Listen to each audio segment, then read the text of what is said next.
Hi friends, please subscribe to Amravati Media and press the bell icon for more latest updates. ఏపీలో మరో polling షురు. గెలుపు ఎవరిదో? ఏపీలో మరో ఎన్నికకు సంబంధించి పోలింగ్ ప్రారంభమైంది. గోదావరి జిల్లాలో ఉపాధ్యాయ ఎమ్మెల్సీ ఎన్నికలకు సంబంధించి పోలింగ్ మొదలైంది. సాయంత్రం 4 గంటల వరకు పోలింగ్ కొనసాగింది. ఈ నెల 9న కాకినాడలో కౌంటింగ్ జరగనుంది. సాధారణ ఎన్నికల మాదిరిగానే పోటీ ప్రతిష్టాత్మకంగా మారింది. చివరి నిమిషం వరకు అభ్యర్థులు ఉధృతంగా ప్రచారం చేశారు. ఓటర్లను ఆకట్టుకునేందుకు ప్రయత్నాలు చేశారు. పోటీలో చాలామంది ఉన్న ఇద్దరు అభ్యర్థుల మధ్య ప్రధానంగా పోటీ నెలకొంది. ఉభయ గోదావరి జిల్లాలోని 116 పోలింగ్ కేంద్రాలలో పోలింగ్ జరిగింది. బ్యాలెట్ పద్ధతిలో ఉపాధ్యాయులు ఓటు హక్కు వినియోగించుకున్నారు.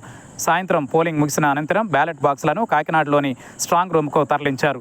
ఈ నెల 9న ఓట్ల లెక్కింపునకు సంబంధించి ఏర్పాట్లు చేస్తున్నారు. ఇక్కడ ఎమ్మెల్సీగా ఉన్న షేక్ సాబ్జీ రోడ్డు ప్రమాదంలో మృతి చెందడంతో ఉప ఎన్నిక అనివార్యంగా మారింది. బ్యాలెట్ పత్రాలపై ప్రాధాన్యత క్రమంలో ఉపాధ్యాయులు ఓటు హక్కు వినియోగించుకున్నారు. ఈ ఎన్నికలలో బొర్రా గోపీమూర్తి, గంధం నారాయణరావు, దీపక్, కవల నాగేశ్వరరావు, వెంకటలక్ష్మి పోటీలో ఉన్నారు. వీరిలో గోపీమూర్తి, గంధం నారాయణరావుల మధ్య ప్రధానంగా పోటీ ఉంది. ఇప్పటికే వీరికి వివిధ ఉపాధ్యాయ సంఘాలు మద్దతు తెలిపాయి. ఎన్నికలలో గోపీమూర్తి తొలిసారిగా బరిలో దిగారు. ఈయనకు యూటీఎఫ్తో పాటు పలు సంఘాల మద్దతు ప్రకటించాయి. గంధం నారాయణరావుకు ఎస్టీయూతో పాటు మరికొన్ని సంఘాలు మద్దతు తెలిపాయి. దీంతో ఇద్దరి మధ్య పోటీ నువ్వా నేనా అన్నట్టు ఉంది.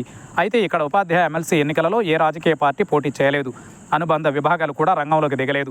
గతంలో వైసీపీ ప్రభుత్వ హయాంలో ఇదే మాదిరిగా ఉపాధ్యాయ ఎమ్మెల్సీ ఎన్నికల బరిలో దిగింది. కానీ తక్కువ మెజారిటీతో బయటపడింది.